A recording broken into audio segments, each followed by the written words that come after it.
gagawin ay i-measure yung diameter ng pipe.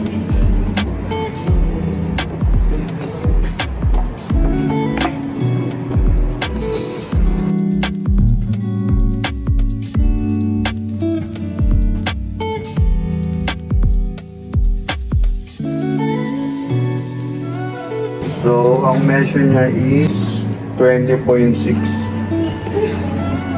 Then next is i-measure yung mass vehicle.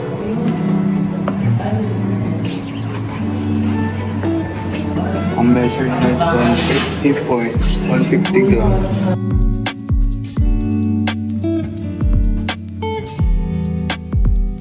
So, ayun guys, measure muna natin yung mga properties na gagamitin natin ball. So, first, with the use of this, ipitin natin siya, tapos i-lock natin siya dito para hindi siya mahulog and malaman natin. So, now, let's read it.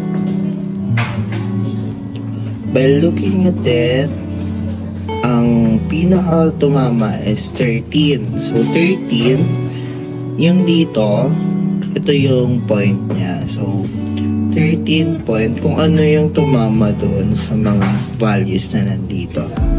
So, ang tumama is 60. So, 13.9 yung value niya. Yan. So, next is lalagyan namin ng tubig yung container na kakailangan para mag-close sa pipe.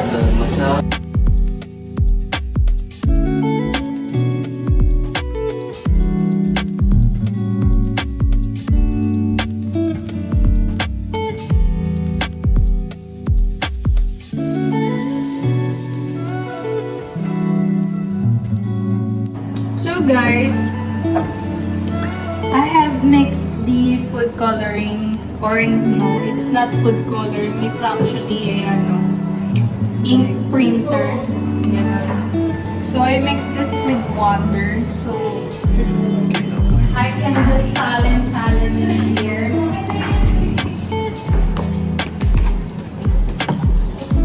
So as you can see, di pa siya nagpa-flow ng ganyan. I mean, nagpa-flow na siya.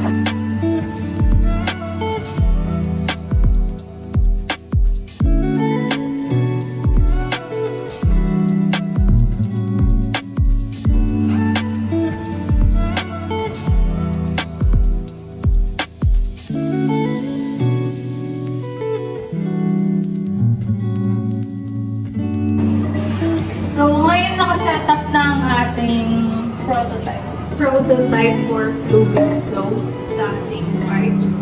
And then, ating i-measure muna yung if laminar ba yung takbo ng natin, ng water natin.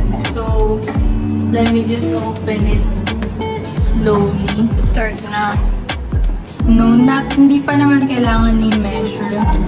Basta kailangan lang natin makuha yung laminar flow niya na smooth lang yung flow niya. So, masyado siyang malakas. Tapos, balik muna natin ito. Since masyado siyang malakas, i-adjust ko lang siya ng konti. And then, makikita natin laminar yung flow na niya. Walang masyadong mga, tawag dito, mga liquid na nag-intersect sa isa't isa. Or iba-iba yung direction. So, ngayon, we will be measuring 200 ml. Then, we will also measure the time it elapsed before, as it reaches 200 ml. Paano ang pinag once na yun? 1, 2, 3,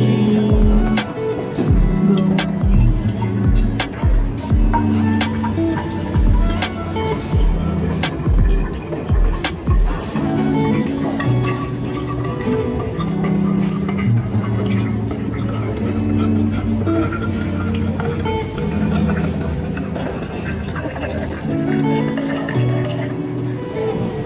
Yan. So, nakakuha tayo ng 10.56 seconds. And then, nakikita nyo, nasa 200 level na tayo.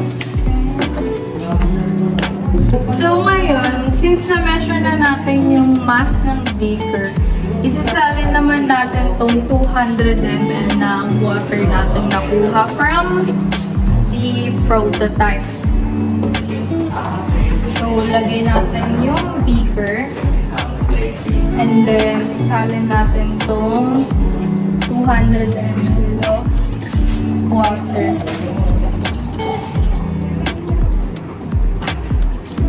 So, makikita nyo na 344 grams yung liquid plus yung beaker na mass. And then, para makuha naman yung mass ng liquid itself, ating ima-minus na lang yung mass ng beaker. Hi guys! So ngayon, ang i-compute naman natin is turbulent flow. So, i-open lang natin ito ng malakas and pupunuin lang natin ito hanggang 210. Timer po. Ready, set, go!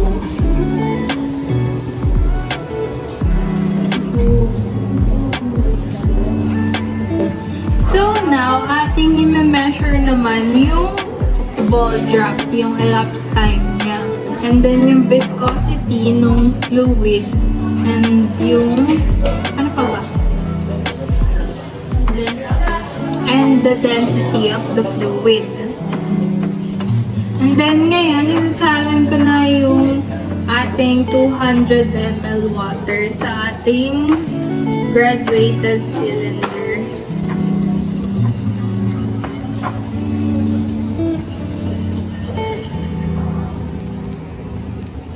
Then, and we have timer again.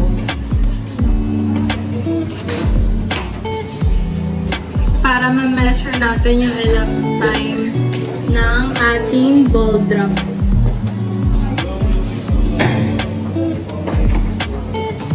O JC.